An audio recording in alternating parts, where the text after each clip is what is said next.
Hello everyone and welcome back to the ShefF1 podcast with myself, Rudy Van Brown, and as always, Seb Alston and Amy Hammerslag. Just a quick video today because we are a little bit pressed for time this afternoon. We're going to be doing some preview and predictions of the Japanese Grand Prix happening this weekend. We're already 2 practice sessions down, plenty to talk about already. Let's just quickly, okay, obviously this is going to be mostly predictions in this video, but quickly delve into what happened to Jack Doohan in FP2. So if you missed it already, he basically just went flat out into turn 1 at 185 miles an hour with the DRS wide open, which, as Seb told me before we started recording, apparently he did it in the simulator and it was all okay and all rosy. But Seb, I mean, an incident like that, usually around other circuits, DRS is automatically activated when a driver hits the brake. Suzuka is a bit different. I refuse to believe, even in the simulator, without any tailwind, which I presume he would have had in Japan, a few hours ago, I struggle to believe that in the simulator he pulled that off. How costly is this error for Jack Doohan? Yeah, I mean, it puts him under real pressure. It is such a weird mistake to make. I mean, it's something I haven't really ever seen before. Leaving the DRS on. Obviously, I understand, he's just forgotten to do it, but apparently he hasn't forgotten to do it. He's done it on purpose, which is even weirder. But yeah, it just puts him under massive pressure. Obviously, I think the pressure was building it a little bit from last time out. Yes.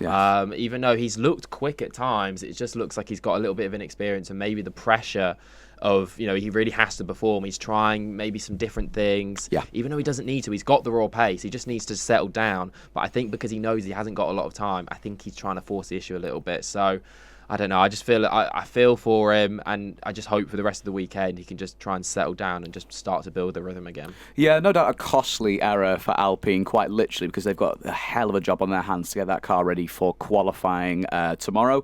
Amy, how long, theoretically, if you just had to do a little quick pinpoint guess now, how long does Jack Doohan have left at Alpine? Because this, don't get me wrong, is a costly error, but you've got to bear in mind this is his, 4th Grand Prix already in his Formula 1 career, and this is the point in your career where you are making mistakes like that. However, if it really was on purpose going into turn 1 with full DRS flat out in a car that isn't amazing, what kind of message does that send to the team? Has he got much longer left? Is Franco Colapinto hot on his heels for that Alpine seat? I'll be shocked if he makes it to Monaco. Wow. I really will. And I don't agree with it.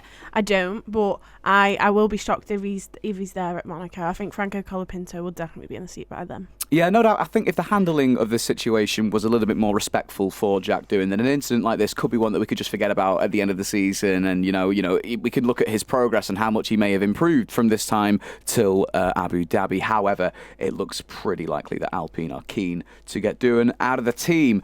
Anyway, we'll move on quickly because, like I said, we are a bit pressed for time. But we have, of course, got some Japanese Grand Prix preview predictions to go through now. So if you're new around here, we do predict a certain list of categories for every Grand Prix weekend, and we keep track on how many points we get for each correct answer and top them up at the end of the season, and then whoever wins, dunno, basically. But yeah, so it's just a bit of fun, but we basically just build the podcast around it. So yeah, welcome to ShefF1. But of course, we've got plenty of upgrades coming into the Japanese Grand Prix this weekend. Suzuka, of course, it is usually your favourite driver's favourite track, so it is a great weekend for all drivers. Sector 1 has been resurfaced, so that'll throw a few spanners in the works of some teams, I'm sure, making it a lot quicker. That might have been why Doohan ended up going off, because of the track being resurfaced a lot quicker than it might have been anticipated on the simulator. Who knows? But we'll start off with our predictions for pole. Amy, we'll start with you. Had to go Lando Norris. It was only between the two McLarens so far. We have had a little cheat here and we've been able to see free practice, but yeah, they're just so close together, and ultimately I think Lando just pips it in FP2, obviously with those red flags, so not as many laps could have been done compared to FP1 where Lando topped it. So just due to that, I'm going just Lando Norris. Yeah, I am inclined to agree. I think Norris at this point is the safe bet. He is sort of the new Verstappen if you want to put a quick prediction on pole position or a race win. Of course, it's going to be a very competitive fight for pole this weekend. Suzuka throws all sorts of curveballs at any team, any driver, any given weekend. And of course, there's a lot of teams bringing upgrades to this Grand Prix. So we have Red Bull enlarging their exit duct, which is an upgrade that they are saying will benefit them specifically around Suzuka. Haas are bringing upgrades to adjust their ride height and high-speed corner performance, so that should really help them out in the midfield battle. Of course, Suzuka, plenty of high-speed corners, plenty of high-speed action. RB, they're updating their halo to improve the airflow, so we might see an impressive re-debut weekend for Liam Lawson. We'll talk more about that in due course. And then some upgrades further down the grid with Williams and Sauber as well. Seb, sorry, that was a long-winded transition. Who is your man that will get on pole position? Well, you said that there's curveballs. I'm throwing seemingly a curveball. I don't think it should be one. I'm going for Oscar Piastri, the McLaren driver. I like that shout a lot. Yeah, I think that, look, I mean, he's going to continue, hopefully, his form from last time out. Obviously, he looked really dominant around Shanghai, and I think he's going to continue that this weekend. Yeah, okay. Well, McLaren locking out our pole predictions. Let's move on to the start of quali now. I say this every single predictions episode just because we predict drivers to finish on pole. That doesn't necessarily mean they are the stars of qualifying. We like to look into the midfield here. However, we haven't really done that. We have picked sort of some more front runners to be the stars of quali. Seb, we'll start with you. I've gone for George Russell for Mercedes. I think that obviously, look, we can't. His start of the season has been super impressive. Absolutely. A little bit under the radar, but also I think everyone's saying it's gone under the radar, so that sort of, contradicts that. But I think he's had a great start to the season. He's got the measure on Kimi, and I think Mercedes are just slowly, going about their business this weekend, and I think they've seen that they've got pretty good pace. I don't think they're going to be near the McLarens, but I think he's going to be best of the rest. I think Red Bull look a little bit difficult to drive at times, and I just don't trust Ferrari, so I'm going to go for Russell. Yeah, well, you ruled him out for pole there, not fighting with the McLarens. George Russell has actually said that there is sort of quiet confidence in and amongst the team that they can fight well and truly at the front this weekend, so we'll have to wait and see on that one. Amy, who is your start of qualifying prediction? Yeah, I mean, Mercedes have definitely been the second fastest team this season so far, but Ferrari are going to have to come back after that double disqualification, and that's why I'm going with Charles Leclerc. He's always fast around in Japan, so I'm just going to go with Charles.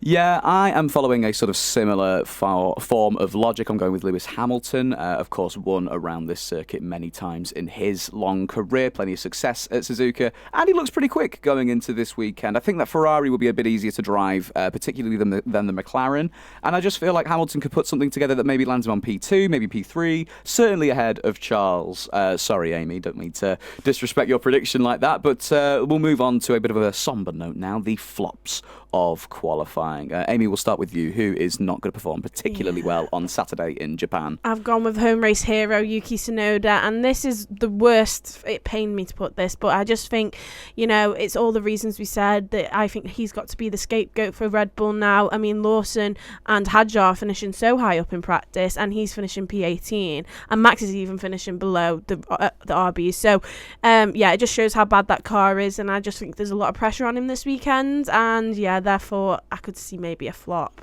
Yeah, I think it could go one of two ways for Tsunoda, really, can't it? It could be that dream debut in his home country for Red Bull, or it could just fall flat on its face, like we are seeing with a lot of drivers making switches to new teams at the moment. Seb Alston, the flop of qualifying floor is yours. I'm going to go for Liam Lawson. I hope he doesn't flop. Obviously a lot of pressure on him as well, just like Tsunoda. I think he's just going to need a little bit more time to get used to that RB. I think he's obviously done well. He looks quick so far in the practice sessions, but there just hasn't been enough running, I don't think, for him to be able to properly get up to speed with the new car. It should be easy to drive, but I think also the performance of Isaac, I think, is going to show him up a little bit this weekend. And I think he should be let off with this performance, but I'm going to put him for the flop.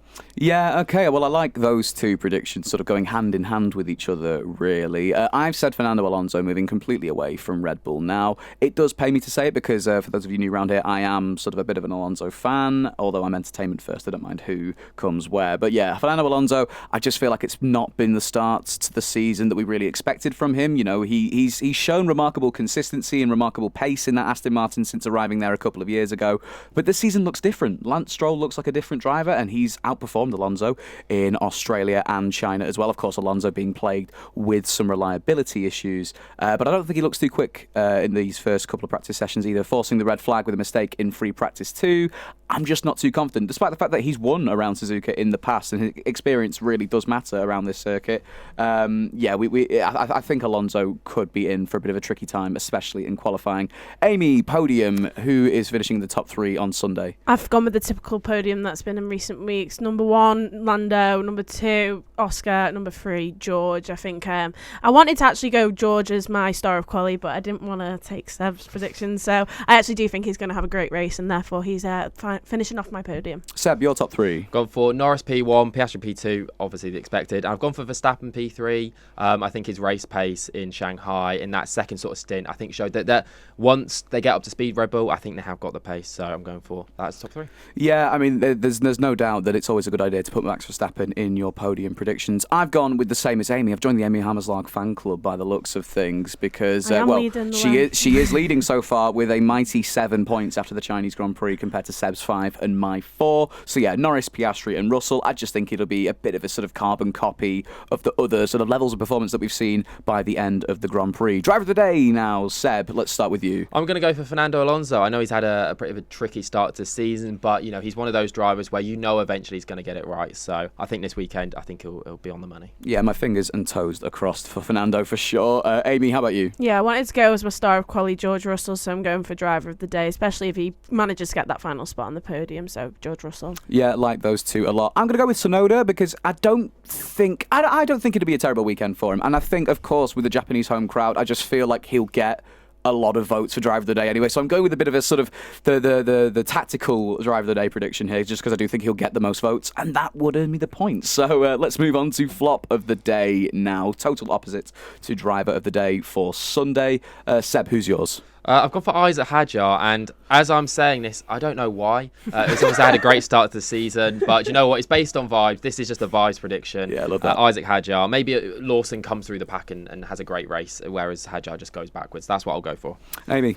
Yeah, clearly we all love a rookie here, but I'm going with Jack Doohan. We spoke about it briefly about how the pressure could actually catch up to him, and ultimately I think he'll qualify low and won't be able to make it up in the race, and therefore, yeah, almost cost him his seat even more, I guess, after this race.